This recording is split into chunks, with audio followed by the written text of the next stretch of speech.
Good evening, everybody, and welcome to the 12th episode of the Soccer Scene with Sport in Limerick. A bit of a shake-up this evening as we're joined by who we will term as our Galway United expert for the evening, Cian O'Connell. Thanks for joining us, Cian. And obviously we have our usual soccer expert and analyst in Jason O'Connor to join us as well this evening on what promises to be a bumper weekend in the Electricity League.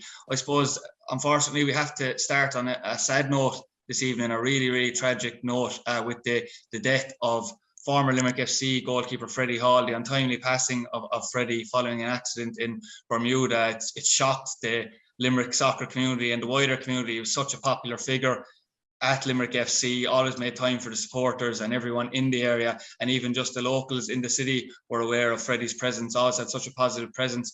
Jason, it's fair to say this has knocked everyone for six in Limerick, and obviously we extend our condolences to the Hall family on such tragic passing.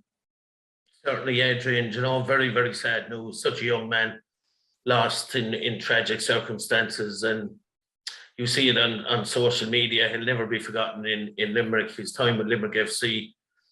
And as you rightly said, on and off the pitch, a gentleman, always had time for the fans, and a very likeable guy, Freddie, and may he rest in peace. Yeah, a super goalie for Limerick during his time as well, it must be said. And as I said, we extend our condolences and sympathies once again to his family and friends. Cian, you're joined us tonight to preview the Treaty United and Galway encounter coming this Friday at the Markets Field. It's fair to say Galway are riding high at the moment. Cian, second in the league table, right up there in the title mix, it must be said. What's the feeling in Galway at the moment? Yeah, no, there's optimism around Galway United at the moment, obviously after winning 7 games from the opening 10, and just the fact that the team is an efficient team last season, finished the campaign strongly, and they've brought that, I suppose, winning mentality into this season. So to have won 7 from 10, it represents a solid start. Now, they had a little bit of a wobble there after losing away to Longford a couple of weeks ago. Then they beat Cove and had a draw with Wexford. So in that little spell, they only got 4 points out of 9, which was slightly concerning at the time. But in fairness to United, since then they've won away at the RSC against Waterford 1-0, won last Friday against Bray 2-0, and it was a good display, good football in display. So overall, definitely there's a feeling of optimism surrounding Galway United, which is a good thing, because last season I think that start ultimately killed Galway United's I suppose automatic promotion prospects, and then when you go into the playoff, sure, anything can happen. So I think Galway United really want to mount a title challenge, but it is a particularly strong first division though, Adrian, where every week the games, any kind of result can happen. So I think while Galway United are going well, they'll head for the Markets Field fully aware of the dangers that exist, considering you have so many Galwegians playing in the Treaty squad, and so many ex-Galway United players as well, the likes of Jack Lynch, Stephen Christopher, Joe Gorman, and then obviously the Galway natives, Enda Kern, Conor Melody, Conor Wynn, the sub-keeper, even Joe Collins from Clare played with United too. Stephen Christopher, of course, who played with Cove and United. So there's loads of little subplots, I suppose, too. Yeah, there absolutely is. It must be said. We will obviously delve into the game itself in greater detail. I suppose, Jason, I know we were talking about Galway and obviously the start they've made, and it has been very good, to be fair. Treaty United got a 0-0 draw in Longford at the weekend. That extended Treaty's unbeaten run to 6 games. So it has to be said, we've mentioned this a few times, that obviously the response to a couple of defeats in a row against the likes of Galway and Cork the last time around, Treaty United really have went on a very good run themselves. They're on an excellent run, Adrian, and I think it was a great result in Longford. It's not an easy place to go. It was a welcome point, continues the unbeaten run, and they were good value for it. They were back to the 4-3-3. It was a little bit like last season, I suppose. Everyone behind the ball, out of possession. It was good to see Sean Gears back in the heart of the defence. I'm a big fan of his, as you know, and he was excellent on the night. Disappointing to lose Mark Walsh so early, I suppose, but Joe Gorman did well when he came on. He marshalled Sam Verdon, I thought, very well throughout the game. I'd just be a little bit concerned around Enda Kern. We know he was isolated, but he looked frustrated, Adrian, very early in the game. He was winning headers. There was no one picking up kind of the second balls. And off that, then he had 2 good chances that he didn't really take. One from Ludden's long throw in 37 minutes. He rose well in the box. Probably should have scored. He should have hit the target anyway. And then he had a one-on-one with Luke Dennison as well, that I felt he should have scored. And I was just putting the two of them together, Adrian, really, because I've played that role, as you know, many, many years ago at this level. And it's a thankless job at times. And a lot of your work is done without the ball. But Enda has to accept that, if he's going to play that role for the team. And he can't be letting that type of stuff, I suppose, affect his confidence, because I think he did, and he didn't take the chances. And when Dean George came on, he was a different proposition. He was very mobile. He worked very hard. And he gave Longford a couple of problems himself. But overall, I thought it was a great performance, Adrian. I really do. Not an easy place to go, as I said. And Treaty will be very, very happy that the run has continued. Yeah, we certainly would have taken that before travelling to Bishopsgate on Saturday evening. Jason, just as Cian was saying there, Galway United, the biggest thing about Galway last season was they had a very slow start. We mentioned it last year. We thought, obviously, if the same thing occurred this year, the pressure would be on John Caulfield from an early stage. It hasn't happened. He has picked up notable results against the likes of Waterford and Cork as well, the rivals. So, it's I suppose, one thing that you have to say is fair play to John Caulfield and his side, because they have learned from the mistakes of last year, it seems.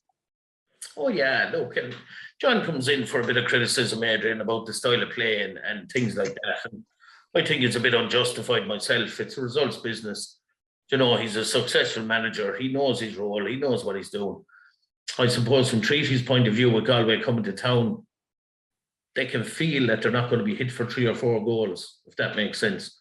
Galway aren't banging in lots and lots of goals. They're heavily reliant on Stephen Walsh. We know that. They're very effective off set pieces. It'll be interesting to see what way Tommy goes. The 4-3-3 in Eamon DC Park did not work. We saw that. And it was only when he brought on Red Hanlon and went 4-4-2 that the game began to be a contest, really. So that'll be interesting for me, I suppose, to see. But Galway are going to be thereabouts, Adrian. If they don't win the league, they're going to be in the playoffs. I've no doubt about that. They're very hard to beat. They're very good from set plays. And as all John Caulfield's teams are, they're very, very disciplined. Yeah, and Jason mentioned it there, Cian, that there is a perception among League of Ireland, not just the supporters, but probably other managers in the league, where there's a heavy criticism of John Caulfield and the style of play. I have heard from other people that how is a full-time team so negative? You'd have these comments. I suppose, as Jason said, though, I'm pretty sure in Galway, no one cares about that right now with the league position. Yeah, well, sometimes I totally agree with Jason, because I don't know, having spent my whole life watching Galway United, and down throughout the years when Galway United were perceived to have played good football, they were often very soft or very easily got at. And so at the moment, the facts are they've won 7 out of 10 games, and I don't think you can argue with that. The style of play, I think a lot is made of it, and too much is made of it, really, because as Jason said, it is a results business, and John Caulfield's, I suppose, campaign will be defined whether Galway United get promoted or not. And realistically, it's the first division of the League of Ireland. Now, I'd be a League of Ireland advocate, but Galway United are Galway United, and styles of play, I think, are more for Real Madrid or Manchester City, and that standard of play. Yes, maybe at times, but Galway United could play through the lines maybe more often. But at the same stage, if you looked at Galway United's last 2 victories, the game in the RSC, they played quite well. Last Friday against Bray, particularly in the first half, they played some nice football. Yes, they're efficient at set pieces. Yes, they can be direct, but I particularly have no issue, and I think that too much is made of the style of play. And I think a lot of the, as you said, Adrian, some of the opposition managers or whatever are having a go. But like, what is full time? Like, Galway United do train in the mornings, but in saying that, they're playing in the first division of the League of Ireland. I think way too much is made of it, and ultimately they're going quite well, and they're in a good position in the table. That's what matters most of all. Yeah, certainly. And I know as well that me and Jason and Noel, our other analysts on the Sport and Limerick Soccer podcast here, have spoken about maybe how John Caulfield pulled a rabbit out of the hat to some degree with his move to Stephen Walsh playing up front this year. Yeah, no, it's a strange one, and it's like 5 goals this season from Stephen Walsh, and Like, he's a really interesting figure in Galway football. He's manages a junior team, Galway Hibernians, in the local Galway and District League, and he's just a really, really good football guy. But it's actually strange that if you go back to the last time Galway United earned promotion in 2014 under Tommy Dunn, for a stint that season, Stephen Walsh played up front, maybe for an 8-10 game period, and did quite well.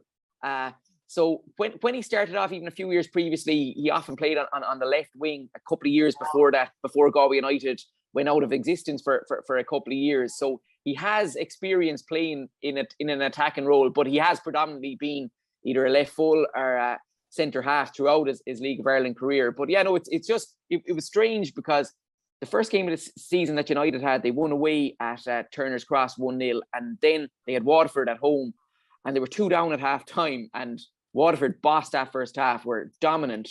And I suppose after half time that evening, John Caulfield introduced Stephen Walsh, but it was something that had been worked on in training. It wasn't a completely, like, I think sometimes maybe people are saying there's a last throw of the dice type of a move, but I don't think that's a completely fair thing to say. But Stephen Walsh came on that night, scored a goal, was influential. United got it back to 2-2, and lucky not to win in many respects. So yeah, since then he's made a massive contribution, and it's just the manner in which he conducts himself. He gets the most out of himself, and to many people in Galway, Stephen Walsh is a real hero, because he's a local lad, and he's delivered for Galway United through good times and bad times. And he's been the story of the season, really, Adrian, from a Galway United perspective.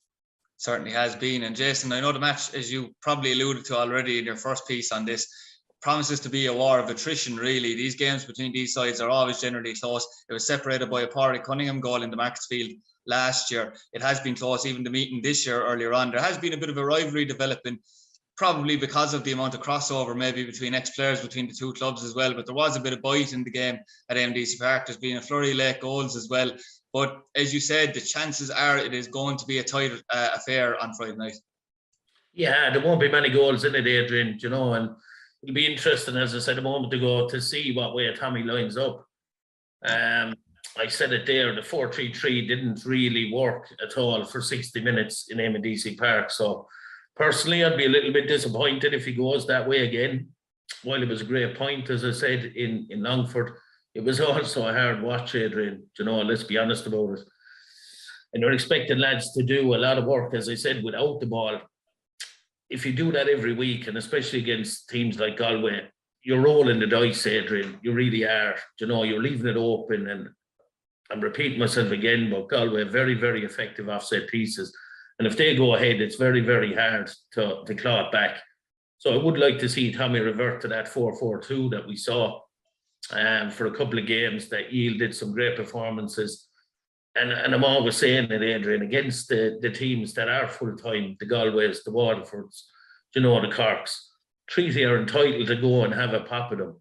They have them at home. There'll be a big crowd there. They're entitled to go and have a real go at the game. And if it goes against them because of that, then I don't think there'll be any complaints. But if you set up really, really defensive again and it goes against you, you're not going to win many fans, Adrian. And that's where the fingers start getting pointed. So I would like to see Tommy be brave and have a little go at Galway.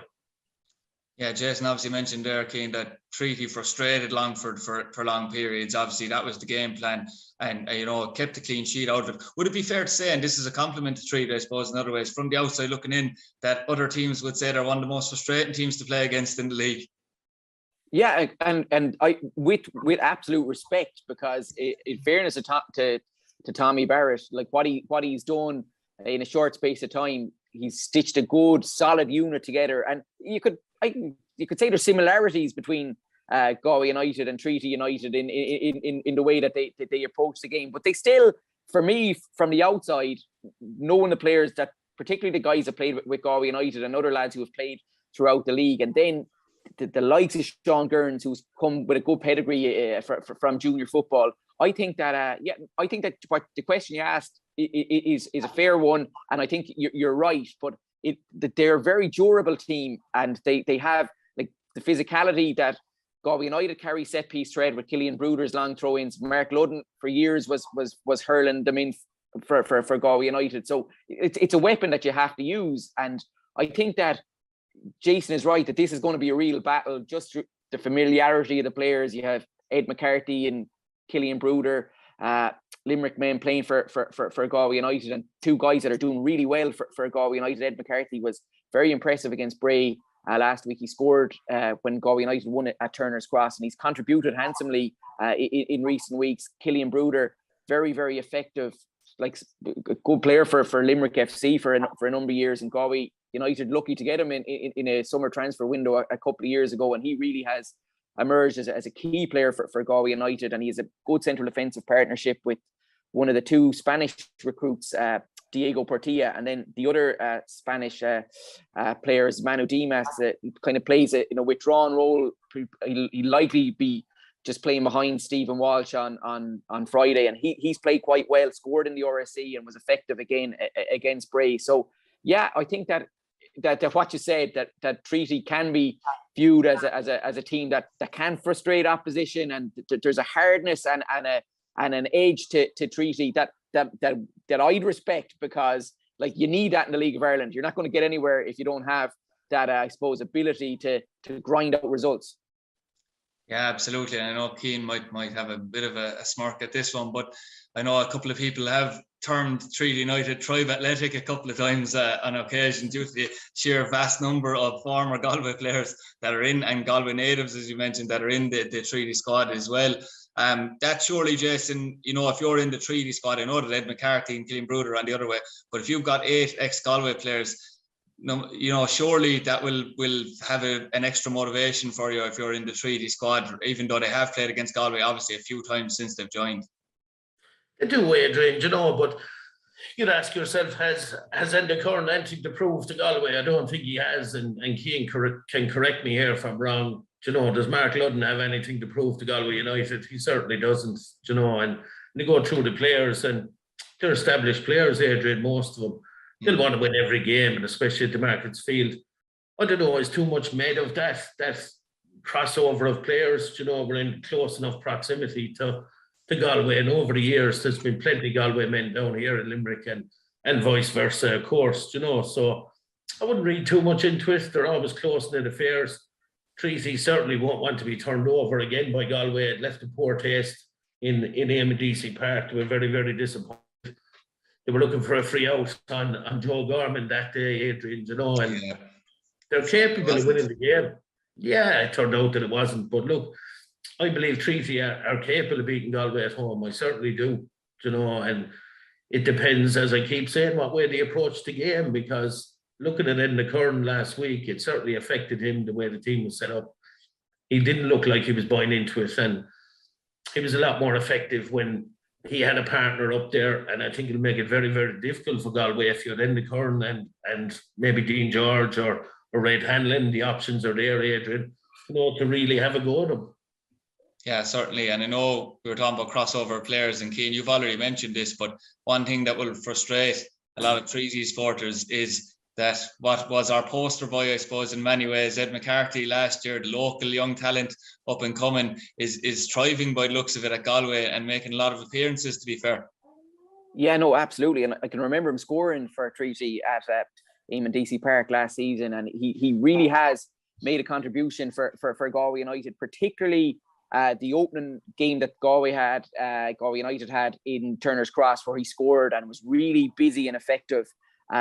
He, in the last week or two, he was a sub against Waterford, but came on and made a contribution in the last 20 minutes of that match. But against Bray on Friday, he really was effective. He gets about the pitch, and his work rate is really admirable. And I think he really adds to Galway United's options. And he has made a big contribution, as Killian Bruder, who was a key player for Galway United. So Galway United are probably indebted to the two Limerick men that they have. But I think Jason is also right that maybe down throughout the years, you go down, you could Eddie Hickey, Bobby Ryan, Barry Ryan, Ray O'Halloran, countless others have played for Galway United, haven't played with Limerick. But I'm only scratching the surface there, and vice versa, where you've had Galwegians going down to play for Limerick or for Treaty, Rory Gaffney, Vinnie Farty, all of lads who've done well. Many others. Shane Tracy had a nice stint with Galway United when they were a full-time outfit a number of years ago. And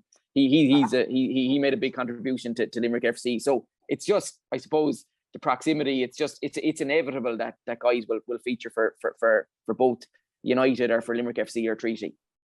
Yeah, certainly. And I suppose it's one thing I haven't done a whole lot of research on, Cian, but has there been any more news on the proposed takeover of Galway?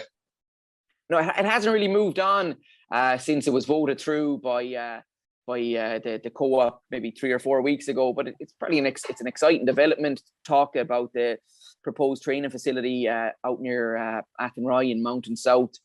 Impressive plans, but realistically, Galway United down throughout the years, plans are one thing, but delivery is another thing. So we'll have to see how far it goes. But at the moment, it's an exciting time, Adrian, on and off the pitch for Galway United Football Club. Yeah, absolutely. And I know we know how it feels, I suppose, in Limerick about false dawns, so you don't have to explain that too much to us. So Jason, I suppose we'll finish this evening on a note of, we'll say we don't cover underage football an awful lot, but it would be remiss of me not to mention the achievement of Pike Rovers on under 12s. There was an absolutely huge crowd across the Gala to watch them against Shamrock Rovers in the National Cup semi-final last week. They were huge underdogs, you'd imagine, just because of the pedigree of Shamrock Rovers. They won the game 3-2 on a sun-soaked day in Pike Rovers as well. They'll now be in a National Cup final. Also, I know you're involved, obviously, in the FAI region as a FAI Regional Development Officer, in the county. So you will know that the achievement from Holy Cross of reaching the under-14 semi-final of the competition as well. I know they bowed out 2-1 to St. Kevin's. But, as well as Pike winning in the FAI Senior Cup against Everton, it was a great win for Pike Rovers, or a great weekend, excuse me. It was, Adrian, a great weekend for the Crossagala club. And look, I'd love to extend my congratulations to him. It's a serious achievement to reach a National Cup final. And I suppose Gary Spain or Jason Shanahan might be able to tell us the last time that a Limerick team won a National Cup at underage level, Adrian. So, and it's many, many years ago. I hope we're not going back to the Virgin Clemens days. I really hope we've won one since then, but we can't take away from the achievement of Pike Rovers. And look, it's a testament to the work that goes on up there, Adrian. It really does. They're a great club. They're staunch with their underage structure. They're really solid with it. They put the time into the players. Frankie Stewart, Dom Lipper, all these people, staunch Pike men, and have never turned away from the club, and they're getting their rewards. But the junior team as well, Adrian, as you said, into the hat now with the big guns, and they'll be hoping for a home draw, I suppose, against one of the big hitters. So, and with an FAI Junior Cup semi-final coming up as well, it's really exciting times for Pike Rovers. Yeah, it certainly is. Now, I was going to leave both of you off the hook a bit easy there, but I'll just ask you, I suppose, Cian, firstly yourself, for a prediction for Friday's game between Treaty and Galway. My heart says 2-1 to the visitors. Ooh, interesting. Do you agree with that, Jason? No, I don't, Adrian. I think, as I said a while ago, Treaty are capable of beating Galway. They certainly are. But it really does depend on how Tommy approaches the game. So I'll go for a draw, Adrian. If I'm to put my neck on the line, I'll go for a draw. Yeah, I certainly hope our Limerick analyst is right on that come the end of Friday night. But once again, I'd like to extend our thanks to Cian O'Connell for joining us. It was a pleasure having you on with us, Cian, and I'm sure we'll meet later on in the season as well. So thank you for joining us. And obviously, our thanks to Jason O'Connor as well, our Limerick Sporting Limerick analyst, for his thoughts on the weekend's action this evening. So thank you both, guys. No bother, no problem, Adrian.